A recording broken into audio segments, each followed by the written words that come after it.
मेरा channel captain स्वप्न में आप लोग का स्वागत है।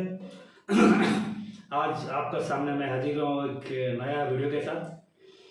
कल महाविषुव संक्रांति था, हमारा उड़ीसा का उड़िया नववर्ष था और इसमें पंजाब में इसको वैशाखी बोलते हैं, आसाम में बिहू बोलते हैं, बंगाल में मनाया जाता है सम बैशाखी सम बैशाख, तमिलनाडु, केरला और आंध्र प्रदेश इसमें भी मनाया जाता है। इसका स्पेशल सिग्निफिकेंस ये है कि कल का दिन जो सूरज देव जो है वो विषुव रेखा आता है, तो इक्वेटर जिसको कहते हैं 0 डिग्री ये लैटिट्यूड में वहाँ पर थे और उससे फिर आगे बढ़ के जाएंगे, ऊपर तक जाएंगे, 23.5 डिग्री तक पहुँचेंगे। उसके बाद फिर नीचे आएंगे, उसका ऊपर आगे जा नहीं सकते क्योंकि पृथ्वी जो है वो 23.5 डिग्री में वो सूरज को सर्कल करते हैं। उसके बाद आएंगे फिर एक बार इक्वेटर में आएंगे, फिर नीचे जाएंगे, फिर 23.5 डिग्री से फिर ऊपर आएंगे। दिस द सिग्निफिकेंस, ये लोग हम इसको मनाते हैं। और इससे एक दिन पहले जस्ट 30 अप्रैल को हम लोग जलियांवाला बाग का दिवस मनाते हैं। आज से 106 साल पहले यहाँ पर एक बहुत बड़ा मैसेकर हुआ था। एक ब्रिटिश का कर्नल थे, colonel Dyer, general O'Dwyer, colonel Dyer. उन्होंने जब ये बैसाखी का मेला मनाने के लिए, पर्व मनाने के लिए करीब 10,000 लोग वहाँ पर इकट्ठा होते हैं ग्राउंड में, तो उस टाइम पर उन्होंने सोचा कि ये लोग ब्रिटिश हुकूमत का अगेंस्ट में आंदोलन करने आ रहे हैं, इसलिए गोली चला दी और 10,000 करीब लोग मारे गए थे। इसलिए वो that is a very famous Jallianwala Bagh massacre. उसके ऊपर काफ़ी फिल्म भी बना हुआ है। तो ये कल की दिन था। उसके पहले हमने हनुमान जयंती मनाया, रामनवमी मनाया, तो ऑल दिस फेस्टिविटीज थी। लेकिन मुर्शिदाबाद का दंगा जो है ये अभी थोड़ा 3 दिन से थमा नहीं है अभी, इसलिए गवर्नमेंट हाईकोर्ट के ऑर्डर से BSF, CISF, CRPF 13-14 प्लाटून लगा रखे हैं एंड थिंग्स दैट स्लोली धीरे धीरे कंट्रोल में आ रहा है। और लेकिन जो तज्जुब की बात यह है कि वक्फ बिल का एगेंस्ट में प्रोटेस्ट ऑल इंडिया हुआ है। असम, जहाँ पर मुस्लिम पॉपुलेशन जो है बंगाल से ज़्यादा है, अराउंड 35% पॉपुलेशन मुस्लिम असम में है, लेकिन वहाँ पर ऐसे दंगा नहीं हुआ, प्रोटेस्ट हुआ है, पीसफुल प्रोटेस्ट हुआ है, लेकिन दंगा नहीं हुआ है।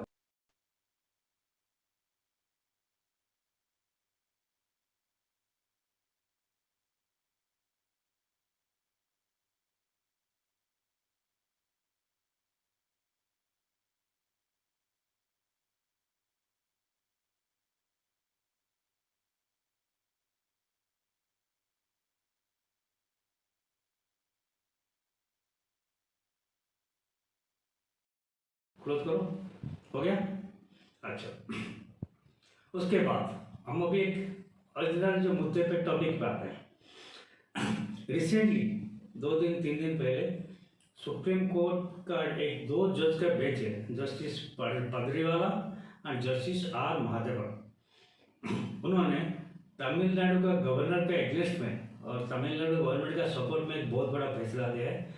उन्होंने राष्ट्रपति को भी निर्देश जारी कर दिया है कि उनका पास कोई फाइल जाएगा तो उनको 3 महीने के अंदर क्लियर करेंगे और गवर्नर का पास जो फाइल आएगा वो 1 महीने के अंदर क्लियर करेंगे। मैं बताता हूँ मुद्दा क्या है, किस्सा क्या है। तमिलनाडु असेंबली से 10 बिल पास होता है। वो bill related to the appointment of chancellor and vice chancellor. ये जैसे कि एक प्रोटोकॉल है, प्रोटोकॉल में जो गवर्नर है वो चांसलर रहते हैं सारे यूनिवर्सिटी का, और वो वाइस चांसलर को अपॉइंट करते हैं on the recommendation of the chief minister state. लेकिन इन्होंने क्या किया, तमिलनाडु असेंबली ने एक प्रस्ताव पारित किया जो डिफरेंट यूनिवर्सिटी लाइक फिशरी है, कृषि है, मेडिकल है, लॉ है, डिफरेंट जो यूनिवर्सिटी उनका है, उस 10 बिल पास किए कि उनका जो चांसलर अभी गवर्नर नहीं रहेंगे, वो स्टेट गवर्नमेंट डिसाइड करेगा चांसलर कौन होगा और वाइस चांसलर कैसे अपॉइंट होंगे, कौन होंगे, वो स्टेट गवर्नमेंट डिसाइड करेगा। इसका मतलब गवर्नर का पावर को कटर कर दिया। ये बिल पारित करके उन्होंने राज्यपाल के पास भेज दिया। आई थिंक TN रवि शायद राज्यपाल उनका। तो राज्यपाल ने क्या किया, अपना कुछ रिमार्क का साथ उन्होंने फिर से भेज दिया असेंबली को उसको रिकन्सिडर करने के लिए। ये राज्यपाल का पावर है। अपना जो कॉन्स्टिट्यूशन में है कि एक बार जैसे कि पार्लियामेंट में कोई बिल पास होता है वो राष्ट्रपति के पास जाता है अनुमोदन के लिए, राष्ट्रपति साइन करने के बाद जाकर बिल होता है, जैसे वर्क बिल हुआ है। लेकिन राष्ट्रपति को अगर लगता है कि ये बिल में कुछ कॉन्स्टिट्यूशनल ये है तो उसको रिकन्सिडर करके वापस भेज सकते हैं पार्लियामेंट में, और पार्लियामेंट अगर उसको अमेंड करके भेज करता है या सेम डिटो करके पास करता है तो राष्ट्रपति के पास कोई चॉइस नहीं, उनको सिग्नेचर करने के लिए बाध्य है। सेम है कमेंट टू द राज्यपाल गवर्नर। असेंबली में बिल पास होकर गवर्नर के पास जाता है, गवर्नर अगर कुछ ऑब्जर्वेशन करके भेजते हैं, अगर असेंबली उसको ऑब्जर्वेशन को हो सकता है कंसिडर करे ना करे और टोटो अगर वही बिल पास करता है तो गवर्नर उसको साइन करने के लिए मजबूर होते हैं। लेकिन वहाँ पर गवर्नर के पास एक ऑप्शन है कि जो उसको समझते हैं कि वो उनकी ये में नहीं है, उन्होंने राष्ट्रपति के पास भेज सकते हैं गवर्नर। उनके पास एक ही ऑप्शन है, इधर वो साइन करें, दूसरा बार जब दूसरा बार पास हो गया वो साइन करें, नहीं तो राष्ट्रपति के पास भेज दो उनका ऑब्जर्वेशन के लिए। तो उन्होंने यही किया, उन्होंने ये बिल को 10 को 2 बिल राष्ट्रपति के पास भेज दिया। तो उसमें क्या है, राष्ट्रपति जो है उन्होंने उसमें से 3 बिल उन्होंने पास कर दिया है, साइन करके पास कर दिया है। बाकी 7 बिल का पर ये 2023 में जाएगा बिल से वहाँ पर फाइल पेंडिंग में रखा। तो ये जो सुप्रीम कोर्ट अभी यहाँ पर एडमिनिस्ट्रेटिव काम में जब ये हो गया, थोड़ा ढीला पड़ गया, तो गवर्नर के अगेंस्ट में चले गए, मद्रास हाईकोर्ट चले गए तमिलनाडु गवर्नमेंट। तो मद्रास हाईकोर्ट ने वो इनका फेवर में, गवर्नर के फेवर में रूल दिया, plus governor is empowered to take its time to understand the thing और क्रिटिकल ऑफ द लॉ। और उन्होंने ही right in forwarding to the Rashtrapati, राष्ट्रपति के पास भेजने को ठीक है। उसका अगेंस्ट में उन्होंने चले गए सुप्रीम कोर्ट। सुप्रीम कोर्ट ने क्या किए बता दो, उसके बाद बता दो क्या करना चाहिए था। सुप्रीम कोर्ट ने बोले हैं राष्ट्रपति के पास एक ऑप्शन है, उसका तो राष्ट्रपति के पास जब जाएगा इधर उसको साइन करेंगे और ये कर लेंगे, नहीं तो वो एक सेक्शन 143 बोल के आर्टिकल 143 जो अपना कॉन्स्टिट्यूशन है उसमें वो उनका जो पावर राष्ट्रपति का पावर आर्टिकल 201 में डिस्क्राइब किया हुआ है और गवर्नर का पावर जो आर्टिकल 200 में डिस्क्राइब किया हुआ है। और आर्टिकल अंडर आर्टिकल 143 वो उसको सुप्रीम कोर्ट को भेज सकते हैं उनकी सजेशन के लिए, उनकी रिमार्क के लिए। सुप्रीम कोर्ट उसको तर्जमा करके उनको एक सजेशन रिपोर्ट दे सकता है। उसको राष्ट्रपति मानने के लिए बाध्य नहीं है, लेकिन मान सकते हैं नहीं मान सकते। लेकिन राष्ट्रपति के पास एक ऑप्शन था जो ना इस बिल में राष्ट्रपति जी ने ये ऑप्शन को यूटिलाइज नहीं किया, सुप्रीम कोर्ट का ऑब्जर्वेशन के लिए नहीं भेजा। तो अभी इन्होंने ये जो 2 जज बेंच ने उन्होंने क्या किया, बोलते कि नहीं, राष्ट्रपति is bound to clear the file within 3 months और governor is bound to clear the files within 1 month, जो कि कॉन्स्टिट्यूशन में इसका कोई टाइम लिमिट नहीं है। इसका मतलब अगर आप टाइम लिमिट सेट करते हो तो supreme court is not above the president of India. अगर आप टाइम लिमिट एक सेट करते हो इसका मतलब this amount to the constitutional amendment. तो कॉन्स्टिट्यूशन का जो अमेंडमेंट जो ओनली पार्लियामेंट का अधिकार है, सुप्रीम कोर्ट के पास नहीं है वो अधिकार। इसका मतलब सुप्रीम कोर्ट जो है अपनी अधिकार को उल्लंघन करके जो जुरिस्डिक्शन जो लेजिस्लेटिव पावर का अंदर घुस गया है, पावर डाल दिया है। ये डेमोक्रेसी के लिए बहुत बड़ा खतरे की घंटी है। मैं मानता हूँ सुप्रीम कोर्ट ने जो डिसीजन दिया है morally factually that is correct, that should be done, there should be a time limit. लेकिन वो टाइम लिमिट फिक्स करने का काम सुप्रीम कोर्ट का नहीं है, पार्लियामेंट का है। तो एट द मोस्ट अगर हालांकि सेंट्रल गवर्नमेंट अभी रिव्यू पिटीशन डाला है और तमिलनाडु गवर्नमेंट भी पहली बार इतिहास में विदाउट एनी गवर्नर्स असेंट और प्रेसिडेंट असेंट तो 10 बिल को गैजेट नोटिफिकेशन निकाल दिया है। This is unprecedented. ये एक गलत परंपरा शुरू करेगा। लेकिन सुप्रीम कोर्ट का जो गलती है तो इसने अपनी पाँव में कुल्हाड़ी मार दिया। चलिए आजकल सुप्रीम कोर्ट जो कॉलेजियम सिस्टम जब से हो गया है, ऐसे ऐसे जजेस तो आते हैं ना जो उनको थर्ड क्लास में कुछ नहीं आता है, कुछ नहीं आता है। सब पता नहीं कहाँ से गधे लोग को पकड़ा के बढ़िया रहते हैं सुप्रीम कोर्ट की कुर्सी में।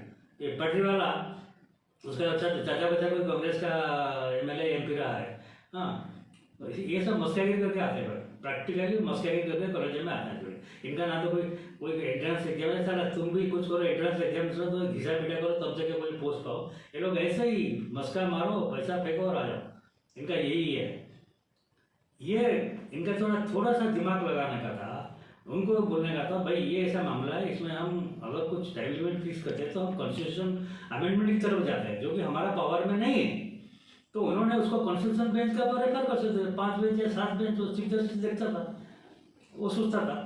नहीं तो राष्ट्रपति का उन्होंने इम्पोज कर दिया एक टाइम लिमिट, लेकिन राष्ट्रपति को सुनने के लिए नोटिस भी नहीं दिया। राष्ट्रपति का वो वकील था नहीं उस टाइम पर, राष्ट्रपति की तरफ से उनको प्लीड करने कोई था नहीं, वो विदाउट लिसनिंग टू द राष्ट्रपति ऑर्डर पास कर दिया। दूसरी बात है, उनको क्या करना चाहिए था, इधर कॉन्स्टिट्यूशन बेंच को रेफर करना चाहिए था, बोले भाई ये हमारा पावर की बाहर है।